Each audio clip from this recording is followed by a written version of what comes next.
করতে পারবো না আর কি, সোজা কথায়। ওটাই আর কি। কিন্তু এখন কিছুটা হলো হাতে এই প্রপার্টি গুলো একটু ভালো শো করে। আচ্ছা, এরপর আরেকটা টাইপ অ্যাডভান্স পলিমারের কথা বলতে চাচ্ছি, লিকুইড ক্রিস্টাল পলিমার। এইটা মানে যেটা যেটা আমি যেটা বুঝি যে এটা হচ্ছে তোমার আসলে মানে এটা ক্রিস্টালও না আবার ঠিক লিকুইড আছে। লিকুইড ফর্মে যখন থাকে যে কোনো পলিমার বা যে কোনো ম্যাটেরিয়াল সে অ্যামরফাস, তাই তো? কিন্তু এটা ইন একটা স্পেশাল পলিমার যে কি লিকুইড অবস্থাতেও ক্রিস্টাল ফেজে থাকে আর কি। মানে যার জন্য অর্ডার।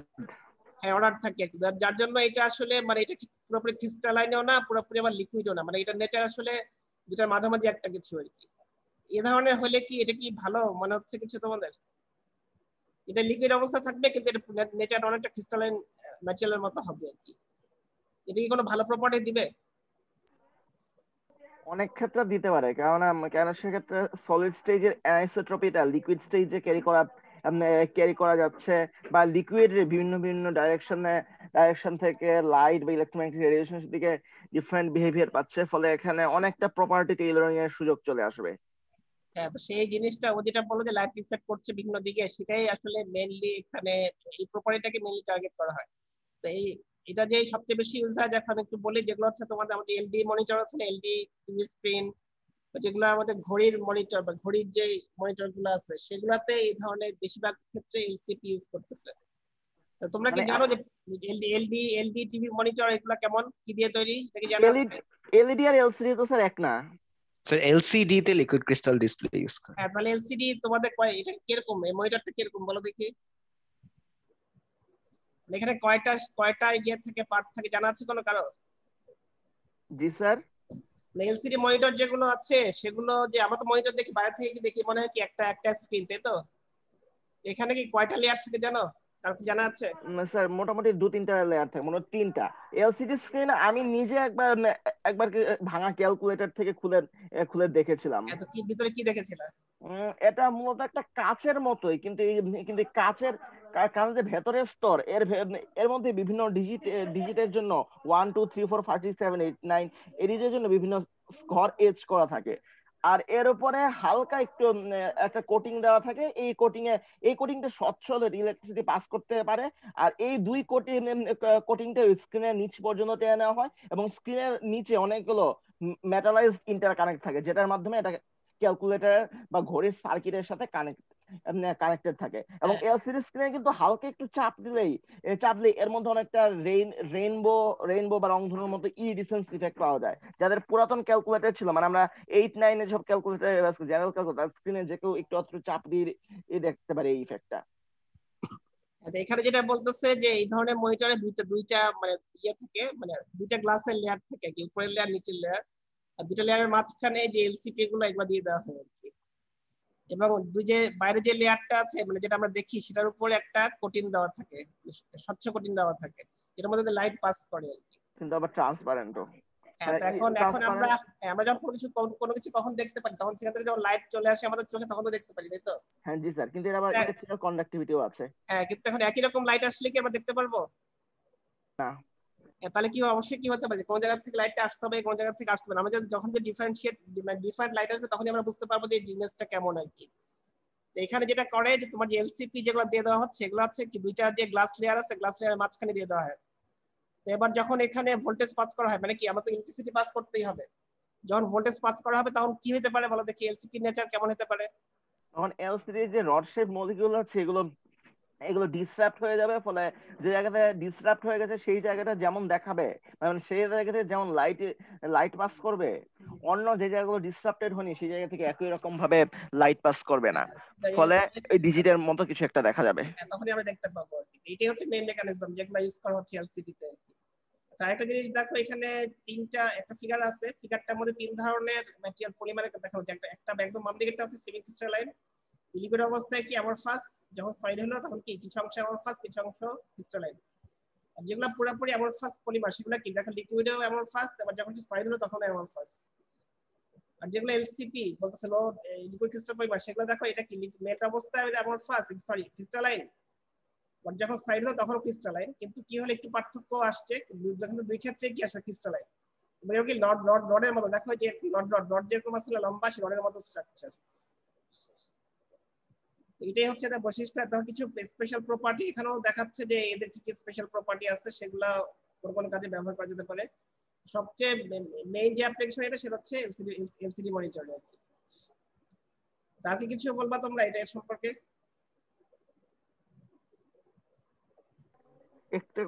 একটা কথাই বলতে পারি যে এটা বিশেষ করে পোলারাইজড লাইটের প্রতি বেশি সংবেদনশীল। মানে যে লাইট গুলোকে একই প্লেনে নিয়ে আসা, মানে যে লাইটের অসিলেশন একই প্লেনে নিয়ে আসা হয়েছে তার প্রতি বেশি সংবেদনশীল। তাহলে তারা এই কি বল এই স্ট্রাকচারের সাথে ডাইরেকশনালি ইন্টারঅ্যাক্ট করতে পারে আরো ফাইন টিউনড ওয়েতে। এটাই মেইন প্রপার্টি। অন্য কিছু প্রপার্টিও আছে সেগুলো ইউজফুল, কিন্তু সবচেয়ে বেশি আসলে মেইনলি আসলে অপটিক্যাল অ্যাপ্লিকেশনে বেশি এটা পলিমারের। আচ্ছা, আরেকটা টাইপ বলতেছে যেটা হচ্ছে থার্মোপ্লাস্টিক ইলাস্টোমার। এটা নাম শুনে কি মনে হচ্ছে বলো? থার্মোপ্লাস্টিক ইলাস্টোমার, তাহলে এটা কি জিনিস? একই সাথে থার্মোপ্লাস্টিকও আবার ইলাস্টোমারও। তার মধ্যে এটা অবশ্যই একটা কোপলিমার, যেখানে কি থার্মোপ্লাস্টিক কিছু এলিমেন্ট কম্পোনেন্ট থাকবে, আবার ইলাস্টোমার কিছু কম্পোনেন্ট থাকবে। তোমাদের বইয়ে দেখো একটা ফিগার দেখানো হয়েছে। তো এখানে লম্বা লম্বা অনেকগুলো লম্বা চেনগুলোর মধ্যে ইন্টারকানেকশন আছে। তো এখানে যে মাঝখানে যেখানে কানেকশন হচ্ছে চেনগুলো, সেই অংশটা হচ্ছে থার্মোপ্লাস্টিক, চেনগুলো হচ্ছে ইলাস্টোমার। এই দেখো নীল রঙের যেটা, সেই অংশটা হচ্ছে থার্মোপ্লাস্টিক। মাঝখানে যে চেনটা হচ্ছে ইলাস্টোমার। তাই এটার মধ্যে কি ইলাস্টোমারের প্রপার্টিও শো করবে, আবার কি থার্মোপ্লাস্টিকের প্রপার্টিও শো করবে। সবচেয়ে কমন একটা উদাহরণ তোমাদের বইয়ে দেওয়া আছে এসবিএস। এসবিএস হচ্ছে এস হচ্ছে স্টাইরিন, বি তে হচ্ছে বিউটাডাইন। স্টাইরিন হচ্ছে যে থার্মোপ্লাস্টিক যে অংশটুকু, এটা হচ্ছে নীলটা, এটা হচ্ছে স্টাইরিন। এবার এখানেও স্টাইরিন, আর মাঝখানের অংশগুলো হচ্ছে বিউটাডাইন। তাহলে এখানে কি তোমার থার্মোপ্লাস্টিকও কম্পোনেন্টও আছে, ইলাস্টোমারিক কম্পোনেন্টও আছে। তাহলে দুইটা পলিমারের প্রপার্টি একসাথে পাওয়া যাচ্ছে, তাহলে এটা একটা কোপলিমার আর কি। আর কি কোনো সুবিধা এখান থেকে মনে হচ্ছে? আমরা যে কেমিক্যাল ক্রস লিঙ্ক করি নর্মাল ইলাস্টোমার গুলোতে, সেটা তো ক্রস লিঙ্কড হয়ে যায়। ওটাকে তো স্যার হিট আপ করলে তো ভালকানাইজিং গুলো রিভার্সিবলি ব্রেক করে না, ফলে একদম পুরোপুরি পায়োলাইজ বা ডিকম্পোজড হয়ে যায়। ড্যামেজ হয়ে যাবে। কিন্তু এই ধরনের যেহেতু এখানে ইন্টারকানেকশন গুলো থার্মোপ্লাস্টিক দিয়ে, কাজে এটা কি শেপ দেওয়া যাবে, বারবার মেল্ট করে বারবার শেপ দেওয়া যাবে। এটাই হচ্ছে সবচেয়ে বড় সুবিধা। আর অবশ্যই কি আপনাকে যেটা বললাম যে এটার মধ্যে কি ইলাস্টিসিটিও থাকবে, আবার কি তোমার যে প্লাস্টিক যে থার্মোপ্লাস্টিকের যে গুণাগুণ সেগুলো আবার কি থাকবে। বুঝতে পারছো? আর কোনো সুবিধা কি মনে হচ্ছে?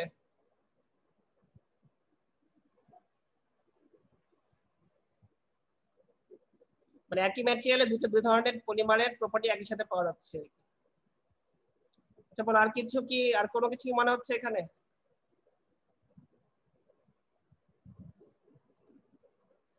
এখানে স্যার একটা মেল দুটোরই মেল্টিং আর গ্লাস ট্রানজিশনের মধ্যে কিছু একটা ব্যালেন্স থাকতে হবে। না থাকলে কি হবে?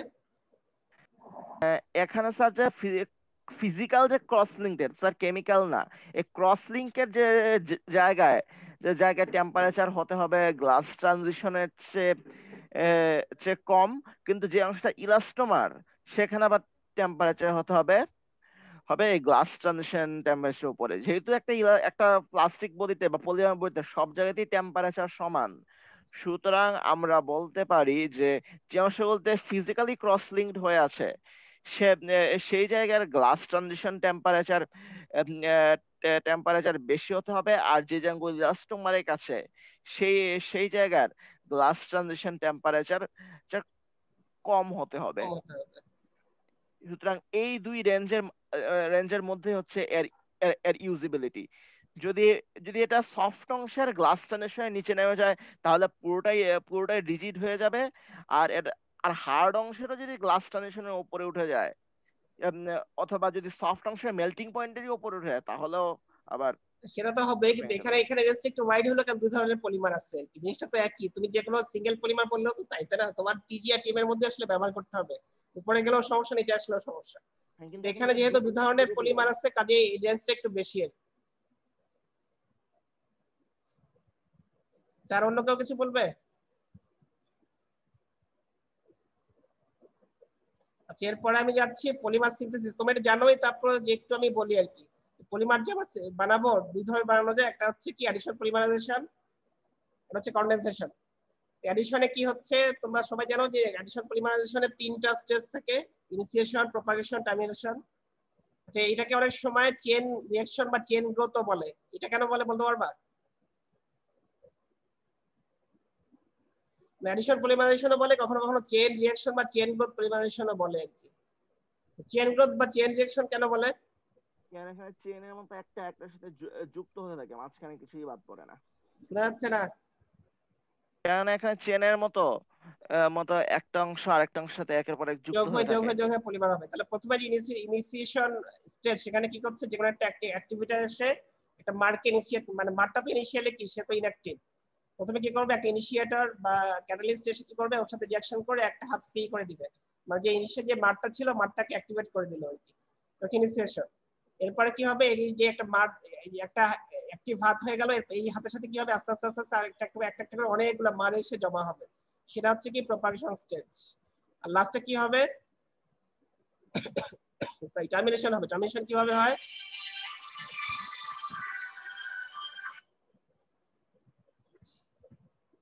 বাকি বলতে পারবা টার্মিনেশন কিভাবে হবে? দুটো দুটো মার ফ্রি, মানে দুটো বাড়তে থাকা চেনে ফ্রি রেডিক্যাল এন্ড গুলো একটা একটার সাথে মিলে গেলেই টার্মিনেশন হয়ে যাবে। তো এটা এখানে দেখানো হচ্ছে, দেখো এই যে একটা এখানে একটা ফ্রি হ্যান্ড ছিল, এটা একটা ফ্রি হ্যান্ড ছিল, দুইটা একসাথে হয়ে একটা পলিমার হয়ে গেল। আরেক ভাবে হতে পারে যে দুইটা এরকমই দুইটা দুইটা অ্যাক্টিভ চেন পাশাপাশি আসলো, কিন্তু জাস্ট যোগ না হয় কি হলো, এদের মধ্যে একটা রিঅ্যাকশন হলো। এভাবে কিন্তু পলিমারাইজেশন শেষ হতে পারে আর কি। এখানে জাস্ট কি হলো, দুইটা ফ্রি ফ্রি হাতে এসে একসাথে জমা, একটা অ্যাড হয়ে গেল, বাস পলিমারাইজেশন শেষ হয়ে গেল। এখানে কি করছে, এখানে একই জিনিসই আসলো, কিন্তু কি এদের মধ্যে একটা রিঅ্যাকশন হচ্ছে, রিঅ্যাকশন করে এদের মধ্যে কিন্তু যে অ্যাড হচ্ছে ঠিক আছে, কিন্তু একটা কেমিক্যাল কি বলে স্ট্রাকচারে একটুখানি চেঞ্জ আসছে। এভাবেও টার্মিনেশন হতে পারে। আচ্ছা এরপরে যে টাইপটা পলিমারাইজেশন, সেটাকে বলতেছে কনডেনসেশন। এখানে কি হচ্ছে, দুইটা মার, স্যার, হ্যাঁ বলো। এটার উপরে যে কয়েকটা প্রশ্ন আছে, এগুলো কি হবে স্যার? হ্যাঁ, এগুলা হচ্ছে, আমি তো এই প্রশ্নগুলো পড়ি না। তোমরা যদি তোমাদের ইন্টারেস্ট থাকলে আমি পরে তোমাদেরকে আমি পরে বলতে হবে আর কি, মানে আমি কিন্তু এগুলা পড়তেছি না, বই অনেক কিছু আছে, এখন এগুলো তো আমি পড়ি না। এখন এগুলো যদি তোমরা জানতে চাও তাহলে আমাকে আরো পড়তে হবে আর কি, আমি কিন্তু সবগুলো পড়তেছি না। তবে এখানে অনেকগুলো প্রশ্ন আছে, র্যাপিড, এগুলো কি বলতেছে, side whether the molecular weight of polymer that is ইন্টারসোলারাইজেশন। আমি কিন্তু এগুলা এগুলা দেখতেছি না, এখানে অনেকগুলো প্রশ্ন আছে, এগুলো আমি পড়তেছি না আর কি। এখন তোমাদের যদি এগুলো ইন্টারেস্ট মনে হয় তোমরা পড়বা, এবং পরে ক্লাসের মধ্যে আমি আলোচনা করতেছি না, যদি মানে আলোচনা করতে হয় আমার সাথে অন্য সময় কথা বলতে হবে আর কি। যেখানে স্যার আনসার গুলো পাওয়ার কথা, সেখানে ব্রাউজ করে দেখেছি যে ওখানে ওখানে যদি আমাদের সাবস্ক্রিপশন না থাকে তাহলে এখানে অ্যাক্সেস করতে পারবো না। এগুলো তাহলে দিয়ে দেওয়ার মানে কি, মানে এগুলো তো দিয়ে দেওয়ার কোনো মানে হয় না, তাই না? তাহলে তো এগুলো ইয়ে হওয়া উচিত ছিল। সিডি আছে আমার, সিডির মধ্যে কি চাই, সিডির মধ্যে কি এগুলো পাওয়া যাবে না? বইয়ের সাথে সিডি থাকে না, সিডির মধ্যে কি এগুলো থাকবে? আপনি চেক করে দেখতে পারেন যদি থাকে। আমার কাছে একটা সিডি, আমার কাছে যে বইটা আছে হার্ড কপি, সেই বইয়ের মধ্যে সিডি আছে, আমি আসলে কোনো চেক করে দেখি না, তাহলে চেক করে দেখতে হবে আসলে আছে কিনা, উত্তর কোনো ক্লু আছে কিনা আর কি। আচ্ছা এরপরে হচ্ছে কনডেনসেশন পলিমারাইজেশন। এখানে কি হচ্ছে, দুইটা মার এক পাশাপাশি আসছে, সেই রিঅ্যাকশন হচ্ছে, এটাকে আবার স্টেপ গ্রোথ বা স্টেপ রিঅ্যাকশন পলিমারাইজেশন বলছে। এটা স্টেপ গ্রোথ কেন বলতেছে, এখানে ধাপে ধাপে ধাপে ধাপে যোগ হচ্ছে, কিন্তু এখান থেকে মাঝখান থেকে ধাপে ধাপে কিছু কিছু হচ্ছে না, জাস্ট এসে কি দুটা মার এসে রিঅ্যাকশন করছে, পলিমারটা তৈরি হয়ে যাচ্ছে আর কি। এই ধরনের পলিমারাইজেশনকে বলছে কনডেনসেশন। এখানে দেখো জেনারেলি একটা বাই প্রোডাক্ট তৈরি হয়, মানে যে পলিমারটা তৈরি হইলোই, আর তার সাথে কি একটা বাই প্রোডাক্ট তৈরি হয়, অনেক সময় সেটা পানি, অনেক সময় নাও পানি নাও হতে পারে। মেনলি যেটা হচ্ছে যে এখানে কি চেন, লম্বা চেন তৈরি হচ্ছে না, মোটামুটি বলতে গেলে শর্ট চেন, এবং কি একটা সিঙ্গেল স্টেপেই পলিমারাইজেশনটা হয়ে যাচ্ছে। তো এই দুই ধরনের মধ্যে মলিকুলার ওয়েট কোন ধরনের পলিমারে বেশি হওয়ার কথা বলতে পারবা জেনারেলি চিন্তা করলে, কনডেনসেশন নাকি অ্যাডিশন, কোন পলিমারের মলিকুলার ওয়েটটা বেশি হইতে পারে, কি মনে হয়?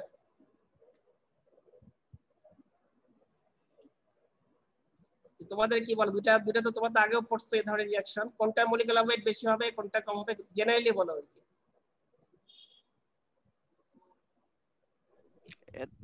এটা কি জেনারেলি বলা যাবে স্যার? এখন ওইটা তো তোমার মনে করো যে ওখান থেকে লম্বা চেইন হচ্ছে, তাই অ্যাডিশনে অনেক বড় চেইন হচ্ছে, সেই তুলনায় কনডেনসেশনের চেইন লেন্থটা তো অবশ্যই ছোট। কিভাবে স্যার? এখানেও তো স্যার একের পর এক, এখানে যেমন অ্যাস্টারিফিকেশন রিঅ্যাকশন আছে, এখানেও তো স্যার দুই চেনই একই সাথে একের পর এক অ্যাস্টারিফিকেশন এখন রিঅ্যাকশন কি হতেই হতে থাকবে। থাকবে, এখানে কি হতে থাকবে নাকি এখানে একবার স্যার হয়ে কোনো শেষ হয়ে যাবে? এখন স্যার বারবার হতে হবে, এখন মনে করেন একটা ডাইমার ফর্ম করেছে, কিন্তু দেখুন এখনো কিন্তু এর পাশে একটা হাইড্রোক্সিল গ্রুপ মানে অ্যালকোহল গ্রুপ বাকি রয়েছে, আর একটা কার্বক্সিলিক অ্যাসিড গ্রুপ বাকি রয়েছে। এই তাহলে তাহলে কার্বক্সিলিক অ্যাসিডটা তাহলে আরো তাহলে একটা অ্যালকোহলের সাথে যোগ হতে পারে। তাহলে এটাকে স্টেপ গ্রোথ, মানে স্টেপ গ্রোথ ঠিক আছে, মানে স্টেপ বাই স্টেপ হচ্ছে আর কি। এটা কখন শেষ হবে? একসময় শেষ হতে হবে না? তাহলে শেষ হবে কিভাবে? যখন রিঅ্যাকশন এন্ড হয়ে যাবে, কারণ এখানে তো মানে যখন রিঅ্যাকট্যান্টের পরিমাণ একদম কমে যাবে তখন, কেননা এখানে তো আমরা কোনো ফ্রি রেডিক্যাল দেখতে পাচ্ছি না যে এটা যে করেই হোক এটাকে টার্মিনেট হতে হবে। এখানে তো যেটা সেটা তো স্টেবল কম্পাউন্ড, কিন্তু আগের যে স্টেপ গুলো আমরা ইনিশিয়াল মানে প্রোপাগেশন স্টেপে যে কেমিক্যাল গুলো পাই সেগুলো প্রত্যেকটাই তো একটা ফ্রি রেডিক্যাল আছে, মানে তাদের ভ্যালেন্স ইলেকট্রন ফুলফিলড নয়, সুতরাং তারা তো যে করে হোক স্টেবিলাইজ হতে চাইবে। এখানে তো স্যার যেমন ধরুন এখানে তো আলাদা করে টার্মিনেশনের কোনো স্টেপই নেই। ঠিক আছে, তাহলে সেক্ষেত্রে তো তাহলে তুমি এটা যদি চিন্তা করো তাহলে তো আসলে বলা যাবে না আর কি। তাহলে সেটা চিন্তা করলে আসলে তুমি তো বলতে পারবে না এটা কখন শেষ হবে। তার মানে কি যেটা যেটা তাহলে মাঠ মাঠ বেশি থাকবে সেটারই বেশি হবে এরকমই, তাহলে তো এটাই মনে হচ্ছে তাহলে যে এই জি রিঅ্যাকশনের মধ্যে মারের পরিমাণ, মানে এখানে মার শেষ হয়ে গেলে তো রিঅ্যাকশনটা শেষ হয়ে যাবে, তাই তো? কিন্তু স্যার এখানেও বোধহয় কিছু একটা কথা আছে, যেমন ধরুন এখানে স্যার ধরুন যে যে ইথিলিন গ্লাইকল আর ট্যাপথালিক অ্যাসিড এর ফলে যে দুটো একসাথে কম্বাইন হয় এর মধ্যে একটাতে কার্বক্সিল গ্রুপ আছে আর একটাতে হাইড্রোক্সিল গ্রুপ আছে। আহ, সুতরাং এটা এখন আসা একটা ইথিলিন গ্লাইকোলের সাথেও রিয়েক্ট করতে পারবে, একটা ট্যাপথালিক অ্যাসিডের সাথেও রিয়েক্ট করতে পারবে। সুতরাং তার দুই দিকে রিয়াকশন করার সুযোগ আছে। কিন্তু স্যার যদি ট্যাপথালিক অ্যাসিডের অন্য প্রান্তটাও যদি একটা একটা ইথিলিন গ্লাইকল দিয়ে বন্ধ হয়ে যায়, তবে যে তিনটা মলিকিউলের একসাথে একটা কম্বিনেশন তৈরি হবে সেটা শুধুমাত্র হাইড্রোক্সিল গ্রুপেই থাকবে, মানে অ্যালকোহলিক গ্রুপেই থাকবে। এখন সেটা ফলে সে শুধু কার্বক্সিলিক অ্যাসিডের সাথে রিয়াকশন করতে পারবে। তেমনি ভাবে এখন যদি ইথিলিন গ্লাইকলের ওএইচ পার্টটা যদি আরেকটা ট্যাপথালিক অ্যাসিডের সিওএইচ এর সাথে রিয়েক্ট করে ফেলে, তাহলে যে কম্পাউন্ডটা তৈরি হবে সেটারও সেটারও দুই দিকেই কার্বক্সিল থাকবে। ফলে স্যার এটার জন্য বলা যায় যে সেটার জন্য যখন চেইন গ্রোথের ব্যাপারটা অনেক বেশি ট্রিকি এবং কমপ্লিকেটেড হয়ে যাবে। কিন্তু কমপ্লিকেটেড হয়ে হয়ে যাওয়া মানে যে স্লো ডাউন হয়ে যাওয়া তা না, এখানে কমপ্লেক্সিটি আসবে, কিন্তু স্পিড স্লো ডাউনের ব্যাপারটা এখানে একদম স্ট্রিক্টলি বলা সম্ভব নয়। এখানে ঠিক আছে। রিয়াকশন রেটেরও ব্যাপার আছে। কেননা স্যার ওই আগের যে আমরা রিয়াকশনের স্টেপ গুলো দেখেছিলাম, ওখানে তো স্যার একটা একটা ফ্রি ফ্রি রেডিক্যালের সাথে একটা একটা ডাবল বন্ডের কম্বিনেশন হয়েছিল। সেখানে তো কিন্তু মলিকিউলের খুব বেশি নড়াচড়া বা মুভমেন্ট না, কিন্তু আমরা বায়োকেমিস্ট্রি অর্গানিক কেমিস্ট্রি তো 11-12 অ্যাস্টারিফিকেশন রিয়াকশনের যে মেকানিজম শিখে এসেছি, এই মেকানিজম একটু টাইম লাগে। হ্যাঁ, তার মানে কনডেনসেট পলিমারেশন বেশি টাইম লাগবে ঠিকই, কিন্তু টাইম লাগাও তো স্যার আবার আবার কমপ্লেশন আবার পুরোপুরি ডিপেন্ডেন্ট না, মানে টাইম তো দেওয়া যেতেই পারে। ইন জেনারেল কোনটাতে হবে সেটা স্যার এখনো তাহলে তো বলা তাহলে মুশকিল, তো বলা কিন্তু যাবে না, তাহলে তো এখান থেকে বলা যাচ্ছে না তাহলে যে কোনটা কিন্তু মলিকিউল আসলে বেশি হ্যাঁ, হবে। কিন্তু স্যার যদি একই টাইম দেওয়া হয়, একদম একই পরিমাণ টাইম, তাহলে ইন জেনারেল আমি হয়তো বলতে পারবো যে কনডেনসেশন পলিমারেশনটা খানিকটা কম হবে, কারণ এস্টারিফিকেশন রিঅ্যাকশনে মলিকিউলার মুভমেন্ট হয়, আর আর ওদিকে আর ওই চেইন গ্রোথ পলিমারাইজেশন রিঅ্যাকশনে জাস্ট ইলেকট্রনিক মুভমেন্ট হয়। সেক্ষেত্রে সেক্ষেত্রে এডিশন তাহলে পলিমারেশন ফার্স্ট স্পিড হবে। একটু বেশি হওয়ার কথা। ঠিক আছে, তাহলে এমনি ওইটা ওইটা ও যেটা বললো সেটাই আমার মনে হচ্ছে সেটাই ঠিক হতে পারে আর কি, এমনি জেনারেলি আসলে বলা যাবে না তাহলে। আচ্ছা, এরপরে আমি যেটা বলতে চাই সেটা হচ্ছে যে পলিমারের সাথে জেনারেলি অ্যাডিটিভ ইউজ করা হয়। পলিমারকে অ্যাপ্লিকেশনে দেওয়ার আগে শুধু মানে সিঙ্গেল পলিমার বা পলিমারটা হিসেবে ইউজ হয় না, বেশিরভাগ ক্ষেত্রে এর সাথে কোনো না কোনো অ্যাডিটিভ ইউজ করে তারপরে এটাকে অ্যাপ্লিকেশনে দেওয়া হয় আর কি। অনেক ধরনের অ্যাডিটিভ ইউজ করা যেতে পারে। একটা প্রথম ট্যাব বলছে ফিলার। ফিলার দেওয়া হয় কেন? মেনলি হচ্ছে যে মেকানিক্যাল প্রপার্টি ইনহ্যান্স করার জন্য দেওয়া হয়। অনেক ক্ষেত্রে তোমার থার্মাল প্রপার্টি বা ডাইমেনশনাল স্টেবিলিটি বাড়ানোর জন্য ফিলার দেওয়া হয়ে থাকে আর কি।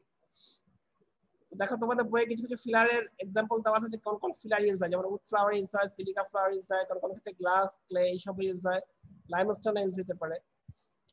এদের দেখো রেঞ্জও দেওয়া আছে, ন্যানোমিটার রেঞ্জেও থাকে, ন্যানোমিটার থেকে ম্যাক্রোমিটার পর্যন্ত এদের ডাইমেনশন থাকতে পারে ফিলার গুলোর আর কি। আর যেহেতু পলিমারের মধ্যে ফিলার দেওয়া হচ্ছে, এটাকে এক সেন্স আসলে কম্পোজিটর বলা যায়। ফিলার গুলা কি কস্ট কি কম হবে পলিমার থেকে? তোমাদের কি মনে হয়?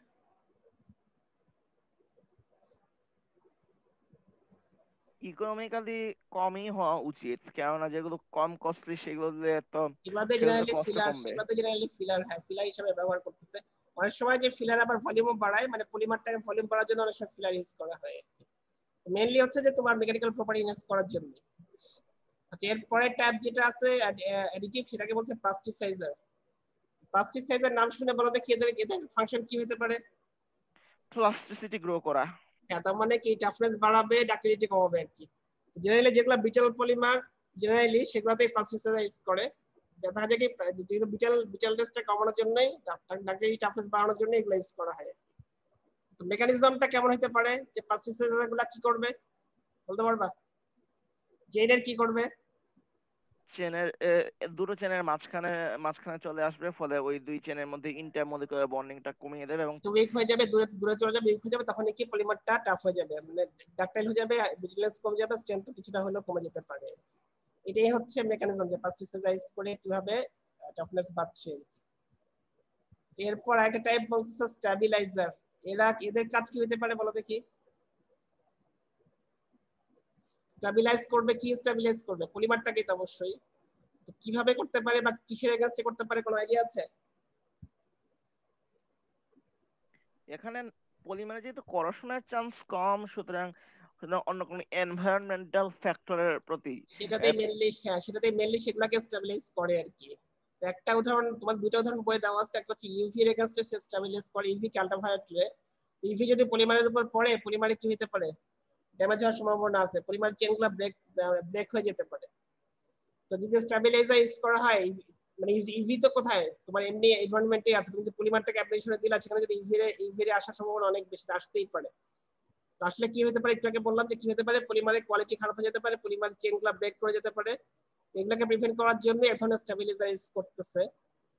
সে কিভাবে কাজ করবে বলতে পারবা? পলিমার মানে ইভি কে সে কিভাবে প্রিভেন্ট করবে, বা ইভি অ্যাকশনকে সে কিভাবে নালিফাই করবে?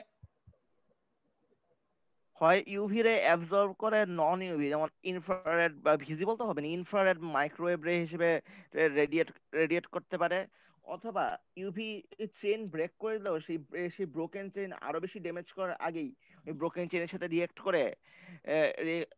করে ওই চেইনের কি বলবো যে ড্যামেজ প্রপাগেশন ড্যামেজ কিছুটা হলেও প্রপাগেশনটা কমাতে সে পারে আর কি। কমাই দিবে আর কি। একটা হতে পারে সে যে ইভিটা আসবে, সে কি সে হয় সে অ্যাবজর্ব করে ফেলবে, আর না হলে হচ্ছে যে ইভি এসে আমার করে অ্যাক্টিভিটি অ্যাটাক হয়ে গেছে, কিছুটা চেইন ড্যামেজ হয়ে গেছে, সে কি করবে এরপর ওই ড্যামেজ চেইনটার সাথে রিঅ্যাকশন করে ফার্দার ড্যামেজ প্রিভেন্ট করবে আর কি। এই দুইভাবে যে কোনো একভাবেই সে ইভির এগেইনস্টে পলিমারটাকে প্রতিষ্ঠা দিতে পারে। আরেকটা উদাহরণ এখানে দেওয়া আছে যে কি অনেক পলিমারই কিন্তু অক্সিজেন অ্যাবজর্ব করবে, ওজন অ্যাবজর্ব করে, ও অ্যাবজর্ব করে কি অক্সাইড হয়ে যায়। অক্সাইড হয়ে গেলে দেখা যায় কি অনেক সময় পলিমারটা ব্রিটেল হয়ে যায়। তো সেটাকে প্রোটেকশন দেওয়ার জন্য অনেক সময় একটা স্টেবিলাইজ করে, যেই সে কি করতে পারে, সে হয় কি করে যে অক্সিজেনটাকে সে অ্যাবজর্ব করে ফেলে, নিজে অক্সাইড হয়ে যায়। আর কি হতে পারে? অথবা সে আগের মতোই এই ড্যামেজ হয়ে গেলে ড্যামেজটা রিপেয়ার করার চেষ্টা করে বা ফার্দার ড্যামেজ প্রিভেন্ট করার চেষ্টা করে। সেটা হতে পারে আর কি। তো মানে স্যার আপনি বললেন যে পলিমার একটা অক্সাইড অক্সাইড, এটা স্যার মেটালের মতো না যে পলিমারের উপর স্যার অক্সিডাইজ এত হয়ে যাবে। বেশি হবে না, অবশ্যই কম। পলিমার তুমি মেটাল যেভাবে অক্সাইড হবে, পলিমার কি সেভাবে হবে? সেভাবে তো হবেই না, কিন্তু কিছুটা কিছুটা হলেও সে অক্সিজেন অ্যাবজর্ব, আসলে অনেক কম, মানে বলতে গেলে নাই, তারপরেও কিছুটা হলেও সে অ্যাবজর্ব করতে পারে। অবশ্যই কি মেটাল থেকে কম? মেটাল তো অনেক বেশি অক্সাইড হয়ে যাবে, তা তো না, তার অবশ্যই তার থেকে কম। এবং কিন্তু ওভারঅল কি পলিমারের করোশন রেজিস্ট্যান্স কি অনেক ভালো মেটাল থেকে। কিন্তু স্যার আমি ভাবছিলাম যে অক্সিজেনকে ড্যামেজ করবে কোন জায়গায়, কোন জায়গায় বলতে বলছেন যে চেইনের কোন জায়গায়? যেমন চেইনটা যদি হাইড্রোকার্বন হয়, হাইড্রোকার্বনের সাথে তো অক্সিজেনের রিঅ্যাকশন যেটা সেটা হচ্ছে কম্বাশন, মানে রুম কম্বাশন টেম্পারেচার তো। হতে পারে, সে পানি, সে মনে করো হাইড্রোস্কোপের সাথে আপনার কিছুটা পলিমার তো সে অ্যাবজর্ব করে, মানে পানিতে একদমই করে না তা না, যে অক্সিজেনের সাথে অ্যাবজর্ব করতে পারে, কিন্তু স্যার রিঅ্যাকশন করাটা বোধহয় একটু রিঅ্যাকশন একটু করা বেশি কঠিন, প্রবলেম। রিঅ্যাকশন তেমন বেশি হবে না, খুব বেশি হয়তো বা হবে না, কিন্তু কিছুটা খুব সামান্য পরিমাণে হলেও হতে পারে আর কি। মেইনলি অ্যাবজর্বই করে, কিছু কিছু পলিমার মানে খুব বেশি না করলেও কিছুটা অবজার্ভ আসলে করে, অনেক পলিমারই করে। তো এই তুমি যখন যেসব পলিমার প্রসেসিং করাবো তখন একটু বলবো যে পলিমারের মধ্যে পানি থাকলে কি হবে, পলিমার আসলে কোয়ালিটি ডিগ্রেড করতে পারে। পলিমার প্রসেসিং এর সময় দেখা যাবে কি যদি কিছু পলিমার, কিছু পানি থাকে সেগুলো কিন্তু বের করে দিতে হয়, মানে প্রোডাক্ট তৈরি করার আগে। আচ্ছা বলো, তুমি বলো আর কি বলবা, কি বলছিলে? মানে স্যার আমি বলছিলাম যে যে অ্যালকেন বা অ্যালকিন চেনের সাথে অক্সিজেন নরমালি রিয়েক্ট করতে পারে না, মানে কম্বাশন ছাড়া। এদেরকে যদি রিয়েক্ট করতে হয় তবে কিছু স্পেশালাইজড এনভায়রনমেন্টের দরকার হয়। আর আমি যদি অ্যালকোহল গুলো যেগুলো দেখি, যেমন ধরুন যে পলিমারাইজেশন কন্ডেন্সের উপর, সেখানে অ্যালকোহল গুলো অ্যাকচুয়ালি কার্বক্সিলিক গ্রুপ দেয়। কার্বক্সিলিক গ্রুপকে তো স্যার সাধারণত অক্সিডাইজড করার খুব বেশি সুযোগ নেই, কেননা কার্বক্সিল গ্রুপ গুলো অলরেডি অক্সিডাইজড, অর্গানিক কেমিস্ট্রি যে কেউই বুঝতে পারবে। সায়ানাইড গ্রুপে বোধহয় অক্সিডাইজ করার কিছুটা স্কোপ আছে, কিন্তু এছাড়া যে বেনজিন রিং কিন্তু নর্মাল অক্সিডেশনের এগেইনস্টে অনেক স্টেবল। আমরা অ্যারোমেটিসিটি পড়ার সময় সেটা তাহলে জেনেছি। তাহলে স্যার অক্সিজেনটা অ্যাটাক করবে কোথায়, সেটাই প্রশ্ন স্যার, চেনের কোথায় অ্যাটাক করবে? মানে আমি আমি যেটুকু জানি, আমি আসলে তোমরা মানে তোমরা অনেক চিন্তা ভাবনা করতেছো বা করো, আসলে আমি এত চিন্তা ভাবনা করি নাই। ওরকম আসলে করবে না, অত বেশি হয়তো বা করবে না আর কি, কিন্তু জাস্ট একটু কিছুটা হলেও করবে, বা অবশ্য জানি না কোন জায়গায় করবে, এটা একটা চিন্তার বিষয়। হুম, আমি এটা ভাবছিলাম, কারণ আমরা তো স্যার অর্গানিক কেমিস্ট্রি আগে পড়েছি, আমরা 11-12-এও পড়েছি, 9-10-এও কিছুটা পড়েছি, আবার আন্ডার গ্রাজুয়েটেও আমরা ফার্স্ট ইয়ার আমরা মেইনলি পড়েছি। তো সেখান থেকে ভাবছিলাম যে চেনে অ্যাকচুয়ালি কোন জায়গায় অ্যাটাকটা হবে।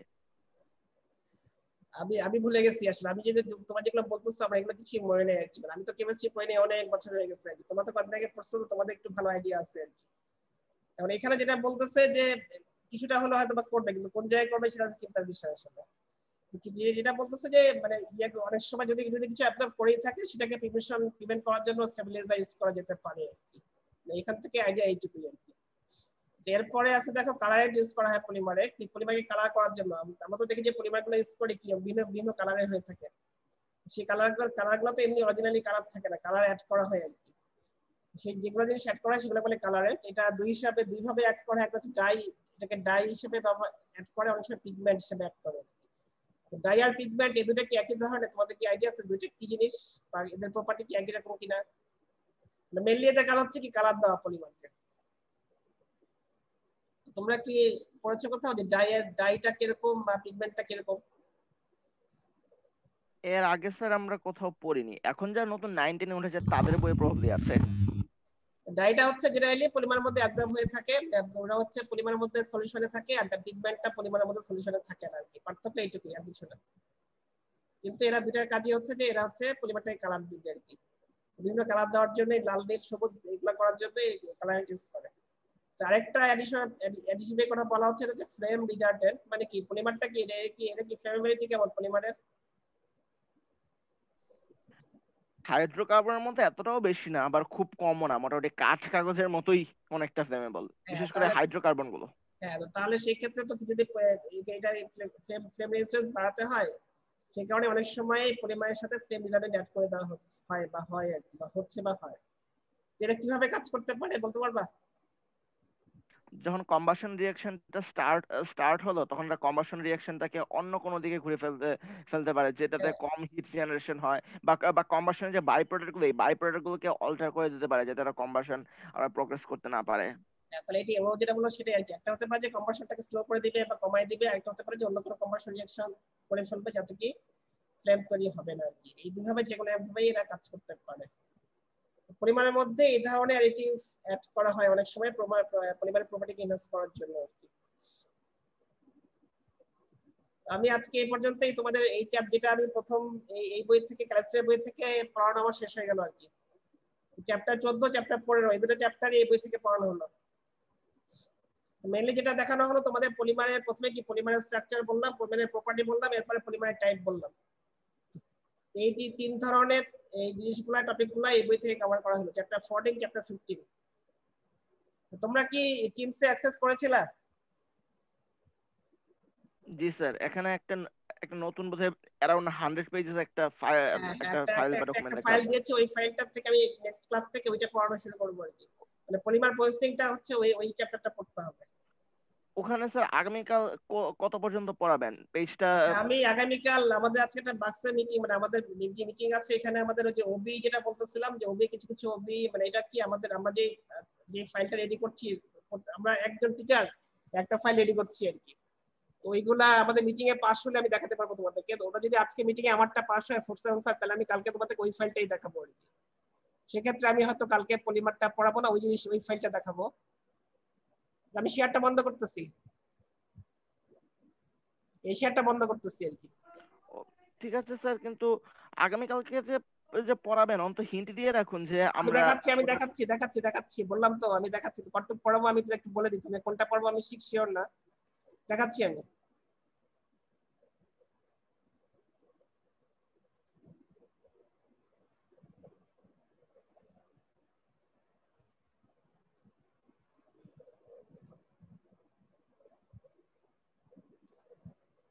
দেখা যায়, শেয়ার দেখা যাচ্ছে? Yes sir. দেখো যদি আমি কালকে পড়ে মঙ্গলবার পরে পড়াবো আর কি। এটা হচ্ছে যে পলিমার, এই যে চ্যাপ্টার 4 এই বই থেকে সেই একটা চ্যাপ্টারই পড়াবো আমি, পলিমার প্রসেসিং। এখানে দেখো প্রথম থেকে শুরু করে প্রথমে যে টেকনিকটা আছে যে এক্সট্রুশন, মানে নাম শুনতেও পারো, ইয়েস এক্সট্রুশনটা আমি পড়াবো। তাহলে প্রথম থেকে শুরু করে তোমার হচ্ছে বলি কোন পর্যন্ত। অ্যানসার ইকুয়েশনও তো অনেকগুলো আছে এখানে দেখতে অনেকগুলো পাচ্ছি। ইকুয়েশন আছে, কিন্তু ইকুয়েশন গুলো আমি বলবো না। আমি হচ্ছে মেইনলি প্রসেস গুলো বলবো আর কি, যে এই টেকনিক গুলো কোনটা কিভাবে কাজ করে এইটুকুই বলবো। মানে ডিটেইল যে ইকুয়েশন গুলো আছে সেগুলো ডিটেইল পড়াবো না আর কি আমি। মানে কত পর্যন্ত পড়াচ্ছেন সেটা দেখিয়ে দিন। আমি পড়াবো হচ্ছে এগুলা এত ডিটেইল, এগুলো তো কিছুই নাই যেহেতু ইকুয়েশন গুলো নাই। এই 4.2 পর্যন্ত মনে হয়, এই যে 4.2.7 4.2.6 পর্যন্ত। 4 to 6 মানে মাঝখানে গুলো তো আবার নাই। তুমি যে এতগুলো যে ইকুয়েশন আছে ইকুয়েশন গুলো কোনগুলাই নাই, জাস্ট আমি টেকনিক গুলো পড়াবো আর কি। 4 to 6 পর্যন্ত আর কি, 4.2.6 পর্যন্ত। এরপরে ক্লাসে মানে হয়তো পরে হবে না, মঙ্গলবারে হবে। মানে স্যার ইকুয়েশন গুলো স্কিপ করে যতগুলো বাকি চ্যাপ্টার আছে সবকটাই। হ্যাঁ, মানে ইয়েগুলো নাই, ইকুয়েশন গুলো নাই আর কি। মেকানিজম গুলো পড়াবো না, কিন্তু মানে কোন কোন টেকনিকটা কিভাবে কাজ করে, কোন ধরনের পলিমারাইজ করতে হবে, এগুলো একটু তোমাদের আইডিয়া দেওয়া হবে আর কি। ঠিক আছে। আর যদি আমার ওইটা পাস হয়, তোমাদের ফোর্সম্যান ফটিক আজকে মিটিং এ যদি ইয়ে করে অ্যাপ্রুভ করে, তাহলে আমি কালকে তোমাদের ওবি ফাইলটা দেখাবো। এটা তাহলে তাহলে স্যার আমাদের 4.2.3 অংশটা পড়তে হচ্ছে না, কোন কোন অংশগুলো পড়তে হচ্ছে না একটু দেখে নেই। 4. হ্যাঁ মেইনলি আসলে তাই যে ইকুয়েশন 4.2.2 থেকে এখান থেকে পড়তে হচ্ছে না। 4.2.2 থেকে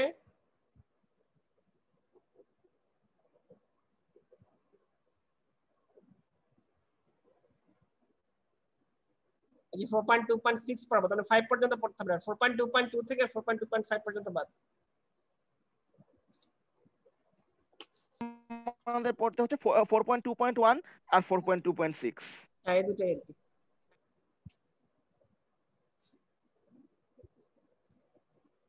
শেয়ারটা বন্ধ, রেকর্ডিংটা বন্ধ করে ফেলতে পারো। আমি বন্ধ করে দিচ্ছি। আচ্ছা আরেকটা কথা বলি, তোমাদের যে রেকর্ডিং কিন্তু আমি তোমাদেরকে দিয়ে দিচ্ছি, এগুলা কিন্তু তোমরা শুধু ক্লাসের জন্য, কিন্তু অন্য কারোর সাথে কিন্তু শেয়ার করবে না। যে ফাইলগুলো তোমরা পাচ্ছ এগুলা কিন্তু তোমাদের ক্লাসের জন্য আর কি, অন্য কারোর সাথে বা কোনো জায়গাতে কিন্তু এগুলো শেয়ার করবে না। বুঝতে পেরেছো? Okay sir.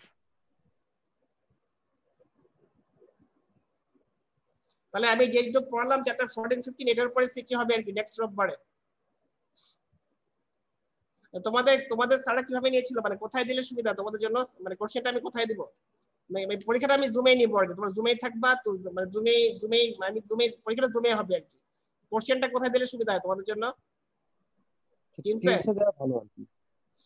ঠিক আছে, আমি তাহলে টিমসে পরীক্ষা তো ধরো 9টা থেকে হয়তো হবে না, 9টা 10 থেকে হয়তো বা হবে। 5 মিনিট আগে আমি টিমসে কোশ্চেনটা দিয়ে দিব আর কি। তোমরা লিখবা, লিখার পরে স্ক্যান করবা।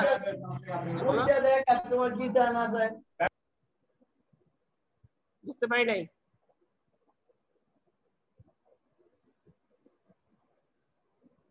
তোমরা পরীক্ষা দেওয়ার পরে, পরীক্ষা লেখার পর, লেখা শেষ হওয়ার পরে স্ক্যান করে তোমরা টিমসে আপলোড করে দিবে আর কি।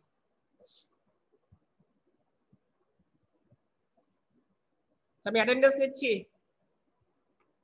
Role 1, yes sir. Roll 2, Present, sir. 3, Present, sir. 4, Present, sir. 5,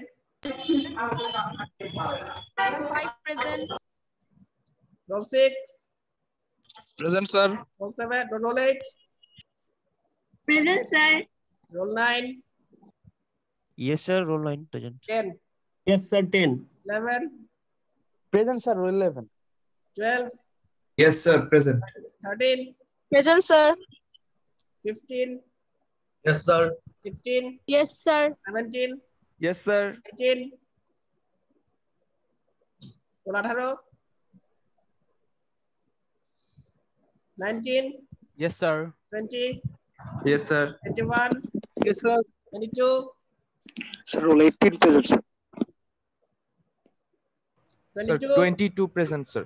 23, Yes, sir. Sir, 24, 22 present. 24, 24 কি আছে? Sir, 24 present, sir. 25, Yes, sir. 27, Yes, sir.